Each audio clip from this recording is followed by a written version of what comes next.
Thank you very much for coming to this event. It's a great honor for us. Today we've had 7 weeks of warm winds and sun. And yesterday the winds came in. So now we know autumn is here. And winds we like in the ports because it's good for environment. I'll do a brief introduction of what Copenhagen Malmo Port is about. I think some of you know a great deal about us. We started the company in 2001, and it's thanks to the bridge that why kill each other with 2 ports on 2 sides of the water when you can join forces. And I think we are one of the few ports that are in 2 countries, 2 cities, as one company, as a private company. And in 2011, we decided to have a new business idea where we want to integrate ourselves more with the European network of logistics. And many times if you look from the outside of Europe, you think of Scandinavia as far away, but actually it's only 300 kilometers to Hamburg. So we're not that far away. Our vision is bridging, and it's not because of the bridge, it's because bridging relations like we're doing today. Also expanding. In 2008, we went through big investments. We have invested in the ports for the last 5 years, about 2 billion Swedish crowns, plus in infrastructure, and then another couple of hundred in machinery. And all the machineries that have been bought are as eco-friendly as they can be at that time. Leading is that we only want to do things that we're good at. 100% is always our aim. And I think that's a very important message. We are a terminal facility. We have a contract with the municipality of Copenhagen and Malmö, and it's a 25-year lease agreement, which we prolong every 5th year. And you can see on this picture where we have the different commodities within the port.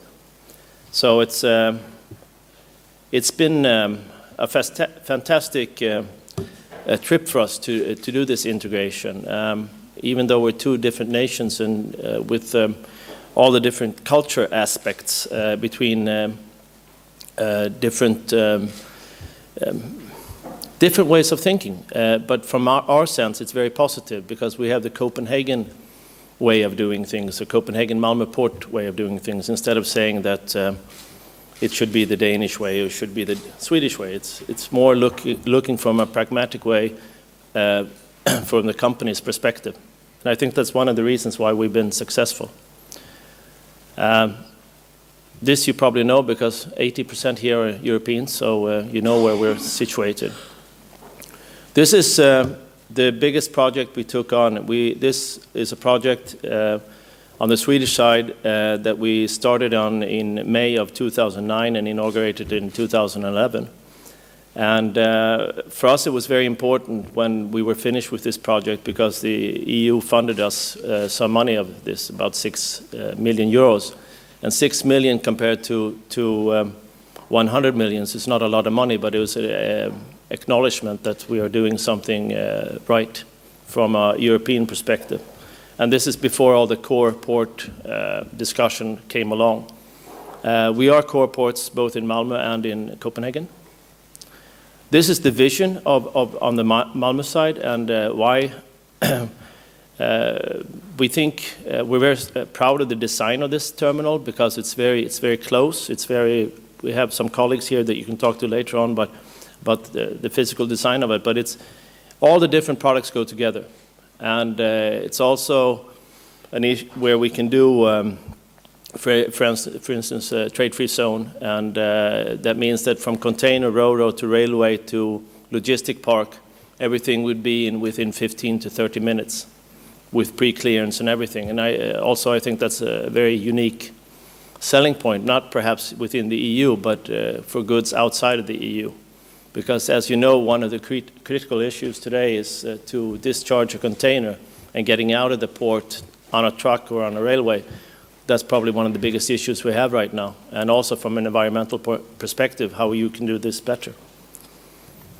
On the Danish side, we are as we speak, looking or investigating how we will build a new container terminal.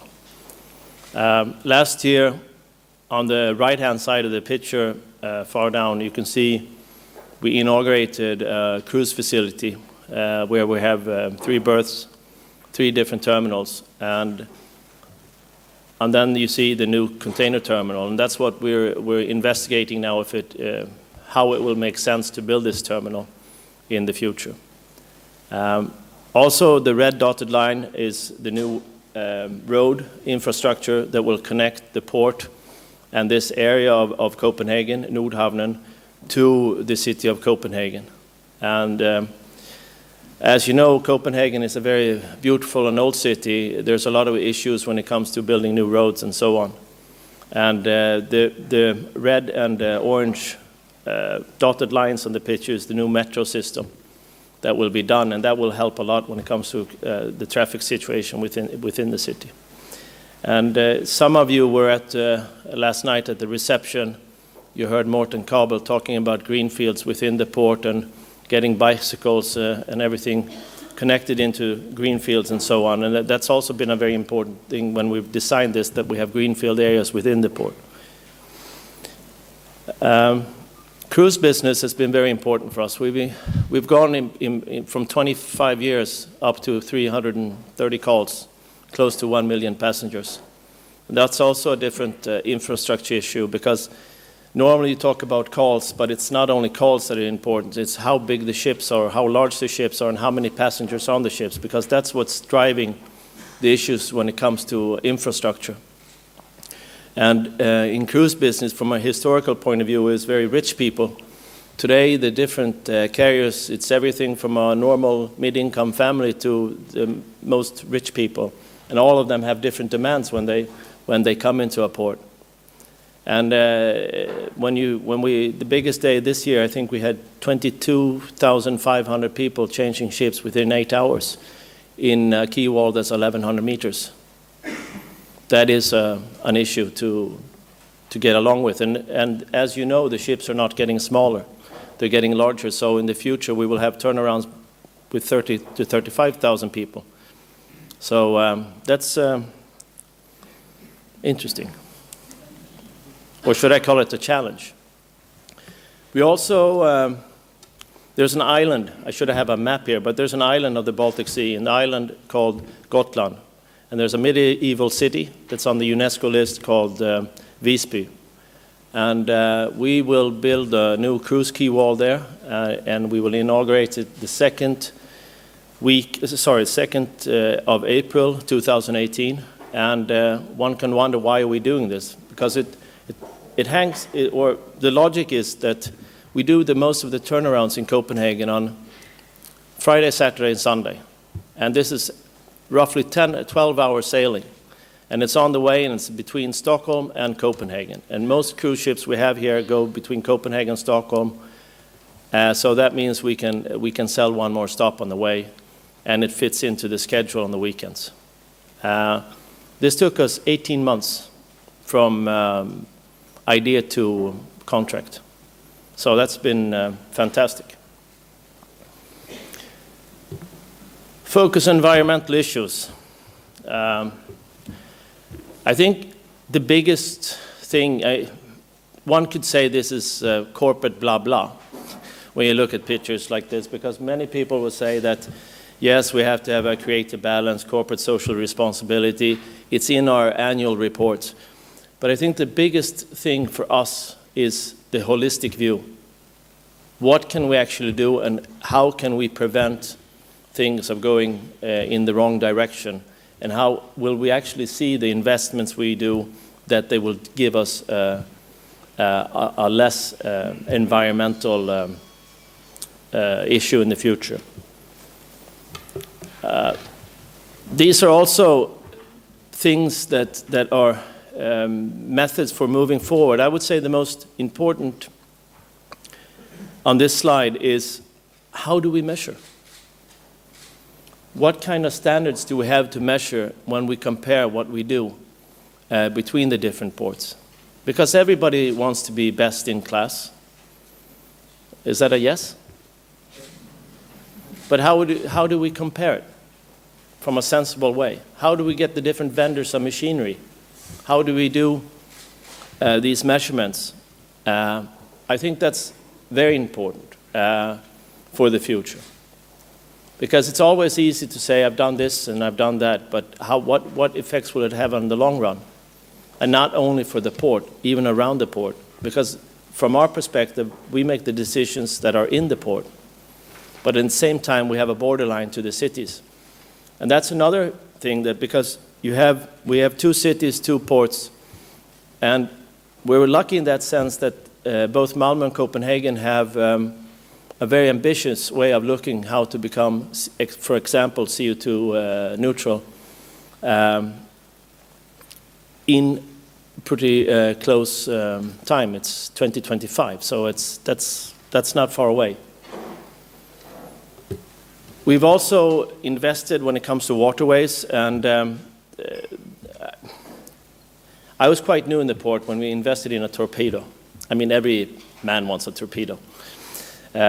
It's actually a submarine that we can shut off the ports in 3 different ways if we have an oil spill. We were the first company in the world that did this. And when we invested it, we said, fantastic with this technology. But what we didn't foresee is how much more we had to invest to get this thing to work. Because if you're the first one to do it, it'll cost a lot more than your budget. And the second thing was quite funny when we had TV there, because media we send out, we have bought a torpedo. So media comes to us, television, everything, and they're thinking about some war where they're seeing torpedoes going, boom. Our torpedo did 2 knots, dun, dun, dun, dun, dun. So they had to reclip when they did the television interview, because they didn't have so much time on television to see how we closed the port. But we can laugh about it today, but at the same time, we saved about 2 hours time with this torpedo. Now it goes at 5 knots, so just that is more than double. But it's been concrete things that actually will help if we have a crisis in the port. And I think and sometimes you have to take risks when you do this sort of investments, not only in torpedoes. Also, noise has become a large issue here in the Nordics, and also there, I'll show you a picture later on where we've done concrete matters. Lately, we've done, forgot that, is the firewater system that we've invested here in Copenhagen with new boats that we can do lenses and so on. So we're doing everything because we know the oil business for us has been growing a lot, and we have to have our environmental permits to do the oil business, and then if we have an accident, we should be able to do it in a very quick way. Also, we've done measurements when it comes to what the ocean bed looks like, because as you know, ports normally have had old industry within the port or close to the port that's not been too clean. And here we work together with universities to measure the seabed, and things that we've done to actually see that the things we've invested in make sense, and fish are coming back, and eggs are planted, and so on. But then, I mean, from this picture, it's high and low, and one of the things that we've been from a management point of view, we've looked into eco-driving. That means that everybody that works in the port has to do eco-driving, and we've saved about 20% of fuel. And we have competitions between dockers and office people to show how good they are doing at eco-driving, and that's more from a management point of view. But it's the combination working with the university and from a theoretical point of view that you can change things, and also doing it from a managerial point of view to make sure that people think environment. And I think that's very, very important. I remember one thing when we bought some straddle carriers with catalytic particle filters. It was very difficult to get some of the vendors to actually invest in this, because they said it will have a downside on the engine. And then I started wondering who's buying what. And it's same thing with some of the bigger vendors is to get battery-driven trucks in the ports. Not a lot of European manufacturers want to do that because they like the combustion engine. I think we as ports, we actually have to say that batteries or new technology is very important for us. We cannot only do the old stuff.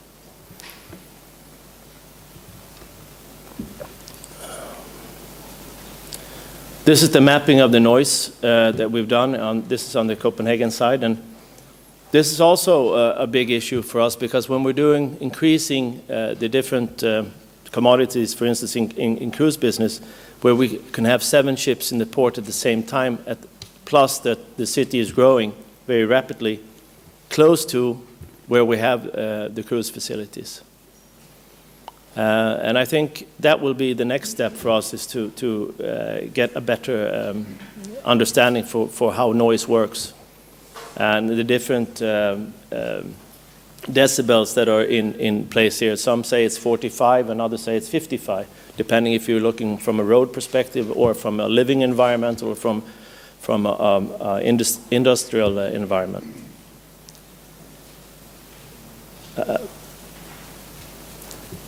On the Swedish side, when we built the northern terminals or northern port, we got the ships out of the city, and we reduced 1,250 trucks in the city center per day. We also, the turnarounds for ships were reduced by 30 minutes per call. And those are also small things that are very important when you change your way of looking at a port, that you have these side effects.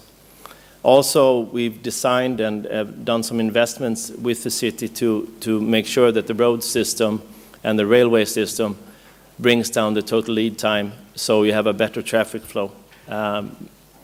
It's like any bigger city, that traffic is coming more and more, even though we're doing everything to reduce cars, it's still an issue.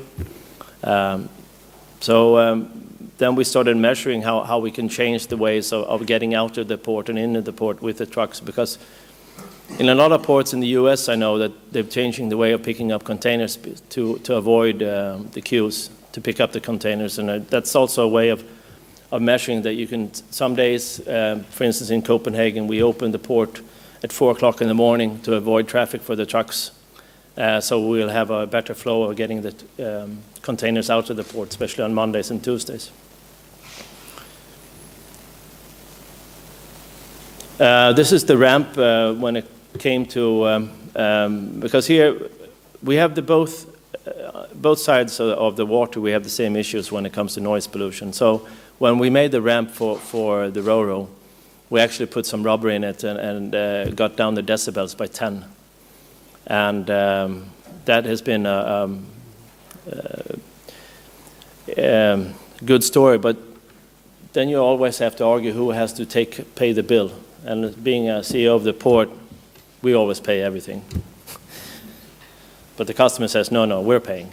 So then you have to find some way of getting around that. This is the latest thing. Is Petra here?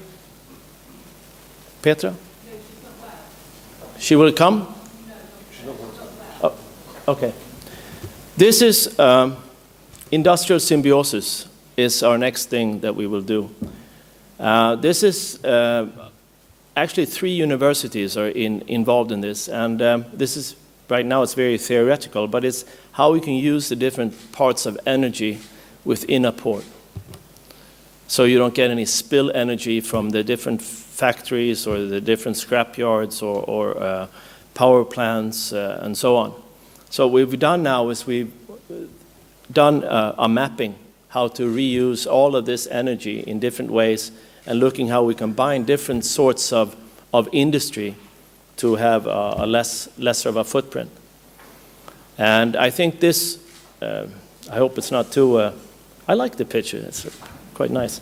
But I think this will take some years before we get it fully down and practical use, but as I said before, this is based on measuring things and to see where you have, I'm doing mapping.